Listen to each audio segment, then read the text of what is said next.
It was Monday morning, 8:10 a.m., and my badge wouldn't scan.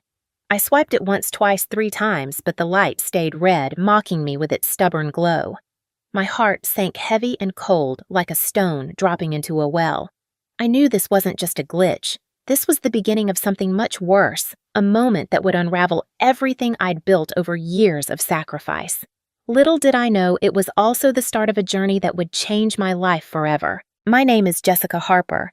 I'm 38 years old, a single mother to a 6-year-old daughter named Lily, and for the last 3 years, I've been the Senior Operations Manager at Darrington Technologies. That title might sound impressive, but let me tell you what it really meant. 70-hour weeks that stretched into the early mornings, weekends swallowed by deadlines and a constant juggling act between my job and my little girl. I've missed her birthdays, those precious moments where she'd blow out candles with a grin that could light up the darkest room.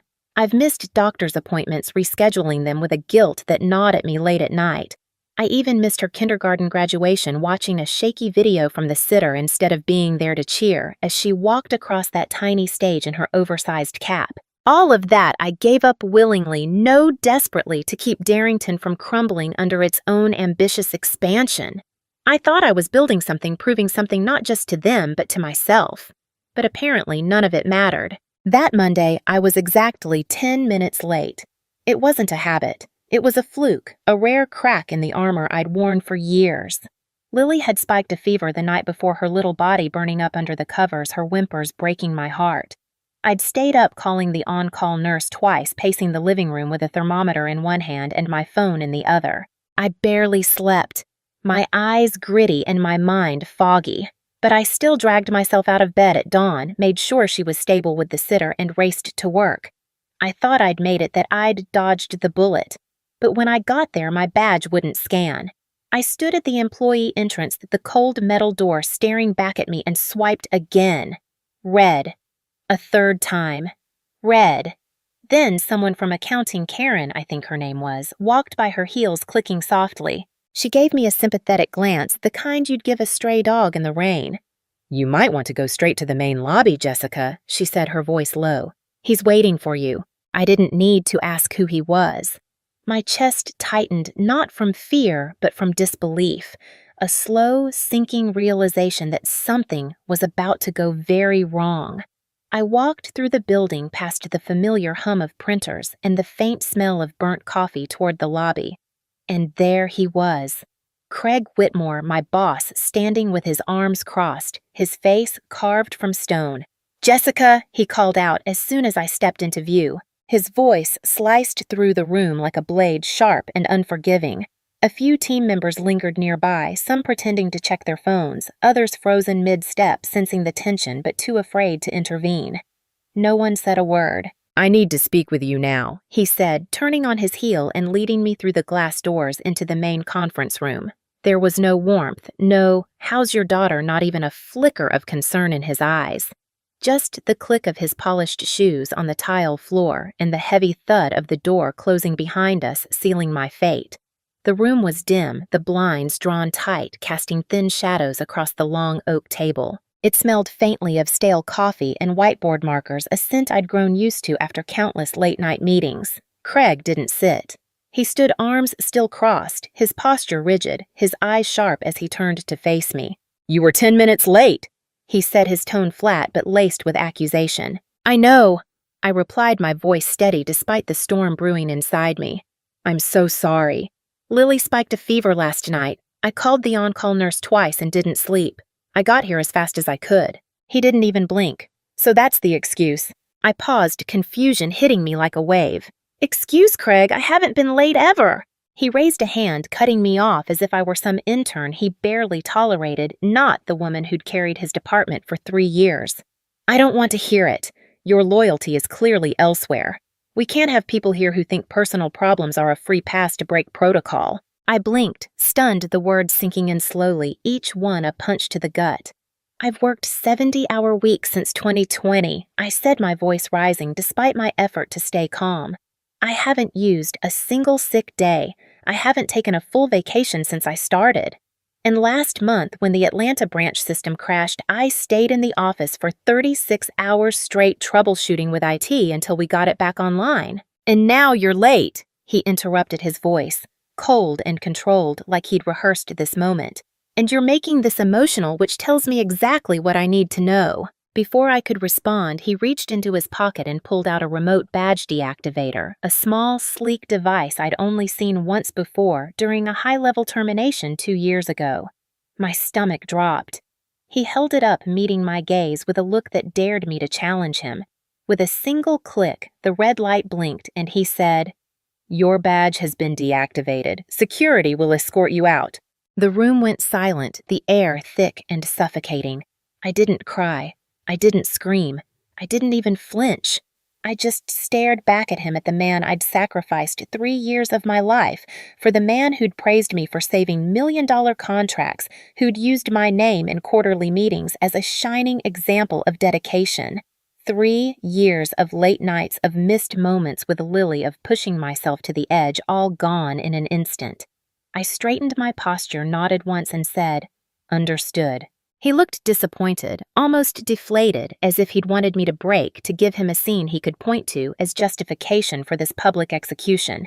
But I wouldn't give him that. Instead, I turned and walked out my steps, steady my head high past my colleagues who watched in stunned silence, past the reception desk where I'd once chatted with the morning crew, past the 5th floor where I'd spent countless nights on client calls fixing problems Craig couldn't even name. I didn't look at anyone, but I felt their eyes, some glistening with tears, others wide with disbelief. The silence followed me, tight and heavy, a weight I carried all the way to my desk. 2 security guards trailed behind me, their presence a formality that stung more than I'd expected. I packed quickly a framed photo of Lily, her smile bright in her kindergarten cap, 2 worn notebooks filled with project notes and late-night ideas, and a half-dead cactus I'd somehow kept alive longer than I'd been at Darrington. My hands moved mechanically, but my mind raced. Thomas, our senior analyst, whispered from behind me, "Jessica, I'm so sorry." His voice cracked, his face pale.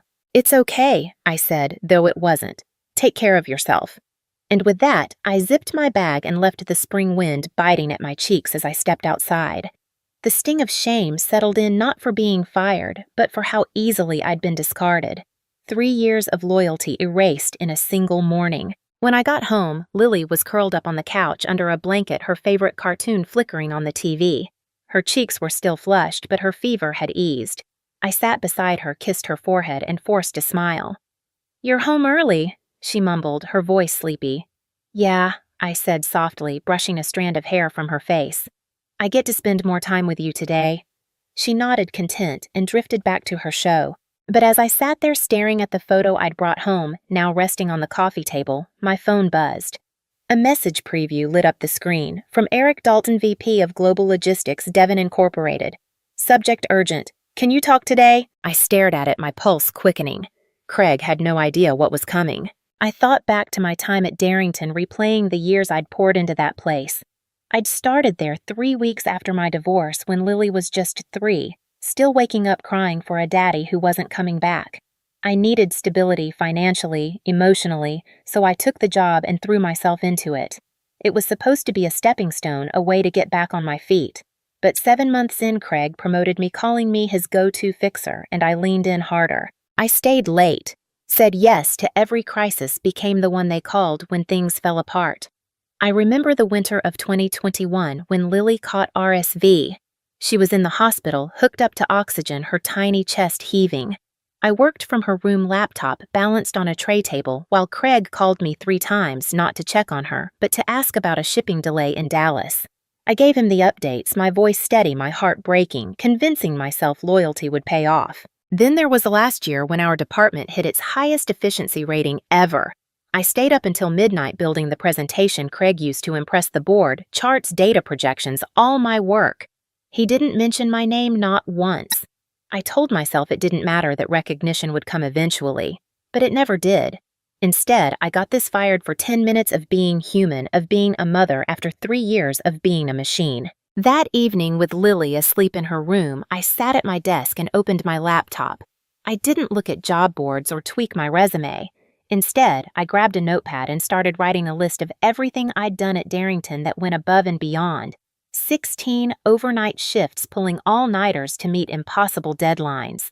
3 major project recoveries like the Atlanta crash I'd fixed single-handedly. $11.7 million in saved accounts deals I'd salvaged with late-night calls and sheer grit. 0 vacation days taken, not one, not even a long weekend. And 1 child raised alone through fevers and tears and sleepless nights. As I stared at that list, the anger I'd buried began to rise hot and fierce. Craig had called me disloyal, but I'd been loyal to a fault, to him, to Darrington, to a system that never saw me as more than a cog. And he'd underestimated something dangerous, a woman with nothing left to lose and the proof of her worth in black and white. The message from Eric Dalton changed everything. I stared at it for a few long seconds, the words, urgent. Can you talk today blurring on the screen? Eric was the VP of Global Logistics at Devon Incorporated, a company we'd partnered with on a logistics project a year ago. I'd cleaned up a supply chain mess that saved a $4.2 million deal, and he'd called me the calm in a Category 5 storm. We'd stayed in loose-touch LinkedIn messages, a nod at a conference, but this was different. I walked to the kitchen still in my work clothes and poured a glass of water, my hands trembling slightly. Craig's smug face flashed in my mind, the click of that badge remote, the silence as I walked out. It wasn't just a firing, it was an execution, cold and public. I picked up my phone and dialed. Jessica. Eric answered on the first ring, his voice sharp but not unkind. Is now a good time? It is, I said quieter than I meant to. How can I help you? I heard what happened this morning, he said. Of course, he had word travels fast in this industry, especially when a top manager gets axed like a security risk. I'm sorry it went down like that, but I won't lie. It pushed something we've been discussing at Devon to the top of our agenda. I blinked. Discussing? We've been following your work for a while, Jessica. You built Darrington's operations from a mess of spreadsheets to a data-driven system in under 2 years. You turned their East Coast division around in 2021. And you're the only reason the Atlanta recovery didn't tank the Southern Corridor last fall. I swallowed hard. I'd known I was good, but hearing it laid out like that, like evidence, hit me deep. We want to talk about you joining us, he said plainly. We were planning to approach you later this quarter, but now that you're free, we'd like to move fast. My mind buzzed, but I kept my voice steady. I appreciate that truly, but I'll need a day or two to process everything. Of course, he said. We'll schedule a call for Wednesday. Just know this, what Craig did wasn't just cruel, it was foolish. His loss could be our gain. I've got board approval and budget in place. This is real. After we hung up, I sat in silence, the glass of water untouched. This wasn't just about losing a job, it was about what that loss revealed. Craig thought he'd silenced me, but he'd only lit a match. Back at Darrington, the fallout was already starting. By Tuesday, my phone lit up with messages from colleagues. Thomas called first. He's acting like you were some disposable intern, he said. People are furious. Then Michelle Craig's trying to block reference checks about you. HR's not happy. And later from Thomas again, Eric Dalton called the office today. Asked for Craig. Said it was urgent. That hit like a thunderclap. Craig's perfect little story, my supposed tardiness and insubordination, was about to collide with something he couldn't control. A client with power, a reputation he couldn't erase. He'd thought he could humiliate me and walk away clean, but I'd left behind more than a desk. I'd left a legacy, a ripple that was turning into a wave. By Thursday, Craig's facade was crumbling. Michelle called her voice hushed. He had an emergency meeting with the execs this morning, something about containing misinformation. Then we got a company-wide email telling us not to comment on personnel matters. It's chaos. She paused. Devon called again. Not just Eric, their legal team. Craig's spinning it as a security issue, but it's not sticking. I didn't say much, just listened as she painted the picture. Panicked emails, vague threats, a man losing grip but pretending he still had it. People aren't buying it anymore, she said. They're remembering who kept this place running. It wasn't him. That was when I felt it, a quiet satisfaction, not revenge, but recognition. Later that day, Devon's HR team sent my onboarding paperwork locking in my new start, but at Darrington, Craig was still scrambling. Thomas texted. He tried to call Eric to clear the air. Eric refused, said he's taking it to the board. That was the shift. One man's arrogance was risking millions in partnerships. You don't fire your best employee in front of everyone and expect no consequences. Friday was the breaking point. Thomas messaged Craig stormed out after a 40-minute call. Slammed his door so hard the lights flickered. No one's seen him since. Then Michelle confirmed Devon's pulling back. They're reevaluating vendor relationships. It's over. The account Craig bragged about endlessly was gone, slipping through his fingers like sand. I wondered if he replayed that moment, calling me disloyal, clicking that remote, regretting it now. But I didn't need his regret. I'd moved on. That night, my phone buzzed with a voicemail from Heather Chambers Darrington's board chairwoman. "Jessica, I'd like to speak with you regarding recent developments. Please call me back." I smiled faintly and set the phone down. They were waking up to the truth. Leadership isn't titles or control, it's trust. Craig had none, and without me, his house of cards was falling. Monday dawned cold, but inside I felt warm, alive. I zipped up my best blazer, the one I'd worn to pointless Darrington reviews, and tied my hair back. In the mirror, I saw something new, no nerves, just certainty. I wasn't walking into a place to prove myself. I was walking into one that already knew my worth. Lily stood in the hallway, backpack in hand. "Are you going to work today, Mommy?" she asked. "I am," I said, smiling. "To a brand new job." She tilted her head. "Do they know you're my mom?" I knelt down, meeting her eyes. "Yes, and they think that's one of the best parts about me." She grinned, and that was enough. Devon's offices were a world apart from Darrington's drab cubes. Glass walls let sunlight flood in, and the energy was sharp but calm, people moving with purpose, not fear. At reception, I got a welcome badge, a notebook, and a note from Eric. "Jessica, we're thrilled to have you. Your reputation precedes you. Let's build something amazing." Before I reached my desk, 2 team leads introduced themselves, eager to dive into projects. No posturing, just collaboration. At 10 a.m., I joined my first executive meeting not in the back row, but at the table. Maya, the chief people officer, nodded at me. "Jessica, I'd love to hear your thoughts." I shared a risk assessment model I'd built over the weekend, streamlining vendor reviews. The room paused, then buzzed with nods and questions. Eric smiled. "Exactly why we hired you." I wasn't holding my breath anymore, I was breathing free. Back at Darrington, the chaos grew. Michelle texted during lunch. 3 resignations this morning, procurement, logistics, IT. All said you were why they stayed so long. Craig's door's still closed. Board's reviewing his decisions. I didn't reply. The avalanche was rolling, and I wasn't in its path anymore. That night, Lily and I ate spaghetti, talking about her day, my day. "Are you the boss now?" she asked. I laughed. "Something like that. But you're still my mom, right?" I kissed her forehead. "Always." Later, Heather called again. "Jessica, we've reviewed your termination. There were procedural issues and biases. Your departure destabilized us, client trust, morale. Craig's on leave. We'd like to offer reinstatement, executive level, full autonomy, better pay, public acknowledgement." I listened, my fingers tight around the phone. A week ago, I might have craved this validation, a win. But now I appreciate it, I said calmly, but I've accepted a position elsewhere. She didn't push. "May I ask where I think you know?" A long pause. "I do. I wish you well, Jessica. Thank you. I hope Darrington learns from this. I believe we will." The next day at Devon, I ran a workshop teaching my team what I'd mastered over years. Ava, a young analyst, lingered after. "It's rare to see someone like you, good at your job and kind." I smiled. "You don't have to choose between strength and kindness. I learned that the hard way." She nodded, and as she left, I looked out the big windows at the skyline. For once, I wasn't searching for where I belonged, I was already there. Later that week, Eric told me Devon had ended Darrington's vendor agreement. "We'd like you to coordinate the transition," he said. Symmetry, quiet and perfect. Craig had stripped my badge. Now I was closing his account. I didn't gloat, just nodded. "I'll handle it."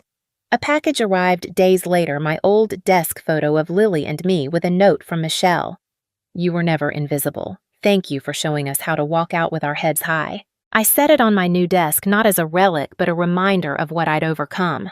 They say revenge is best served cold, but I don't believe that anymore. The best revenge isn't silence or success, it's becoming who you were meant to be unapologetically and never looking back. If this story moved you, please like, share, and subscribe. Drop a comment below. Tell me about a time you overcame a challenge or stood up for yourself. Your stories matter, and I'd love to hear them. Let's inspire each other to be our best selves.